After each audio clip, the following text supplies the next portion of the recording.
Það er ekki hörku sigur, þú sjálfur með sérstaklega byrjahálfleik. Ég nú sé ansi marga leiki frá þér, frá þú varst pínu lítið. Ég man ekki eftir svona stegaskorun snemma leiks, en bæði lið hérna hlaða stegum á töfluna þangað til í fjórðarleiknum. Þegar þið svona eiginlega slökkuð á þeim, hvað gerist? Þeir náttúrulega hittu svakalega vel og við líka. Og svo hætti þeir að hitta ekki við. Leikur var svolítið þannig. Það var mikið mörg flugilskot, byrgjasteskot tekin í leiknum. Leikurinn var starfað svolítið.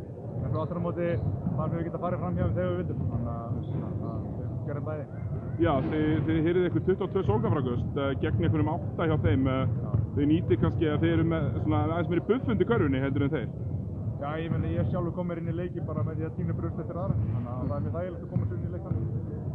Þeir voru heldur ekki stíl, þannig að það tínum að rætt. Já, þeir eru þrír hérna vel yfir 20 og Justin Martin með 45. Þetta var orðið bara hálfgeir sýning hérna á tímabili. Já, ég horfði ekki á körfuna í þriðja. Ég bara styrtið og fór. Þetta var bara ruglunum. Og svo var hann veikur eitthvað líka sýttið. Já, ok. Bara flúkgeim. Já. En þið hérna, tveirseriruna, þeir eru vantilega bara stefnið áfram á það? Já, við erum komin á ákveðu vinningstík, þannig að við ætlum að halda því áfram gangandi. Gekkið, til hamingju í leikinn. Takk.